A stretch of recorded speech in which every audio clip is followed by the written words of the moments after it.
मैं लिखता हूँ तो तुम्हारी आँखें झलक आती है। खामोश हो गया तो तुम थोड़ा मुस्कुराओगे क्या?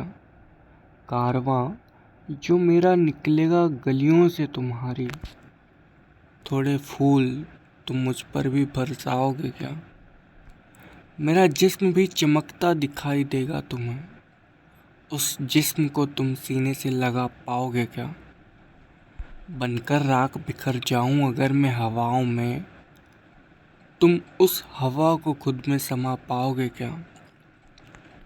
मैं बिन कहे तुम्हें सब कुछ कह भी दूँ अगर, तुम मुझसे सच्ची मोहब्बत जता पाओगे क्या?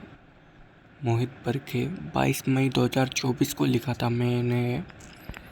अब इसका मीनिंग मैं बताऊं तो लिखा ये था कि मैं लिखता हूँ तो तुम्हारी आंखें झलक आती है। खामोश हो गया तो तुम थोड़ा मुस्कुराओगे क्या?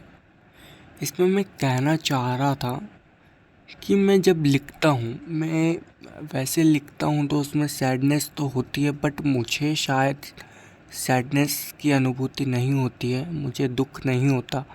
शायद एक जिंदा लाश की तरह हो सकता है कि एक मुर्दे को कभी किसी दर्द का एहसास नहीं होता। उसको जलाओ, मारो, काटो, कुछ भी करो शायद। हाँ, हालांकि वो उस मुर्दे को देखकर दूसरों को दर्द होता है, वैसे ही यहाँ पर कुछ मेरे हालात थे कि मैं लिखता हूँ तो तुम्हारी आंखें झलक आती है। हो सकता है उसमें कुछ ऐसी आपको बातें लगती हो गहराई से, जिसके कारण आपके आंखें नम हो जाती है। खामोश हो गया अगर, यदि मैं अचानक से लिखना बंद कर दूँ तो क्या तुम मुस्कुराओगे? मेरा एक प्रश्न था कि तुम्हारी आंखें झलक आती, तुम्हें मुस्कुराहट नहीं मिल रही उस चीज़ से, मेरे लिखने से। तो यदि मैं लिखना बंद कर दूँ या फिर मैं ऊपर चला जाऊँ या कुछ हो जाए मुझे, तो तुम मुस्कुराओगे कि इस व्यक्ति ने लिखना बंद कर दिया है, सब कुछ कर दिया, या फिर तुम भी दुखी होगे? ये मेरा प्रश्न था ऐसा। आगे था, कारवां जो मेरा निकलेगा गलियों से तुम्हारी, थोड़े फूल तुम मुझ पर भी बरसाओगे क्या? अगर खामोश हो गया, खामोश होने से आशय मैं इस संसार से मुक्त हो गया, तो जब तुम्हारी गलियों के सामने से मेरी शव यात्रा निकलेगी, ये मैं कहना चाह रहा था कि शव यात्रा जब निकलेगी मेरी आपकी गलियों के सामने से, सज संवर कर, उसमें श्रृंगार होगा, सब कुछ होगा, तो तुम भी उसमें फूल बरसाओगे सम्मान में, या फिर उसको भी नज़रअंदाज कर दोगे? ये मेरा पूछना था। आगे मेरा पूछना था कि मेरा जिस्म भी चमकता दिखाई देगा तुम्हें। मेरा जिस्म भी चमकता दिखाई देगा, क्योंकि जब एक शव होता है, उस पर जब उसका श्रृंगार करके उसे अंतिम यात्रा के लिए ले जाया जाता है, तो उसका जो शरीर है बिल्कुल उसको सजा दिया जाता है, वो कड़ा हो जाता है और अलग से चमकता हुआ एक देखना, यदि डेड बॉडी कैसी होती है, वह जब चमकती है ऐसा लगता है मेकअप कर दिया गया हो उसका,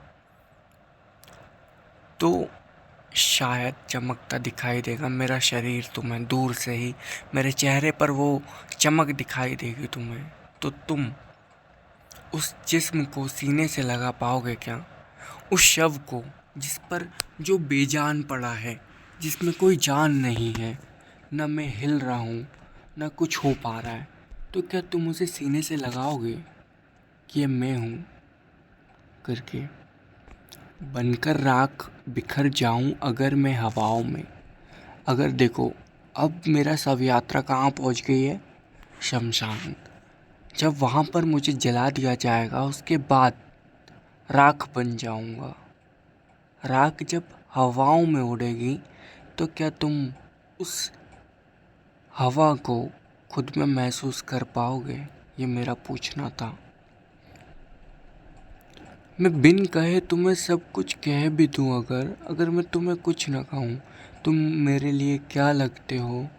मैं तुम्हें एहसासों से ही जता दूँ, मैं तुम्हें ऐसी भावनाओं से तुम्हारे अंदर प्रकट कर दूं वो भावनाएं, या जागृत हो जाए कि तुम्हें एहसास हो जाए।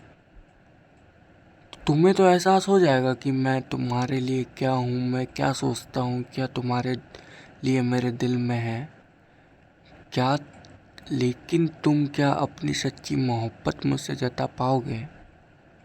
यदि तुमको मुझसे मोहब्बत हो गई या फिर कुछ हुआ, तो क्या तुम सच्चे दिल से उसे बता पाओगे? ये मेरा प्रश्न था। तो मेरा पहला क्या था कि अगर मैं शांत हो जाऊं, लिखना बंद कर दूं, मैं मर जाऊं, तो क्या तुम मुस्कुराओगे? दूसरा प्रश्न तो ये था कि जब गलियों से तुम्हारी मेरी शव यात्रा निकलेगी, तो क्या तुम मुझ पर फूल बरसाओगे?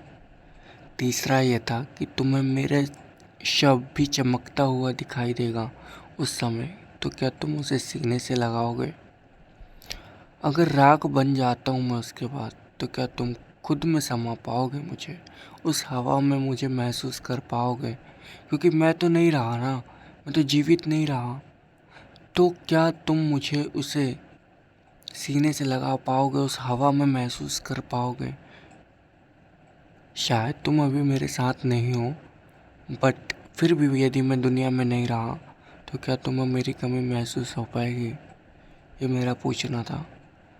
और अगला ये था कि अगर मैं सब कुछ कह भी दूँ बिना कहे, फीलिंग से, तो क्या तुम मुझे अपनी मोहब्बत जता पाओगे? मोहित बरखे।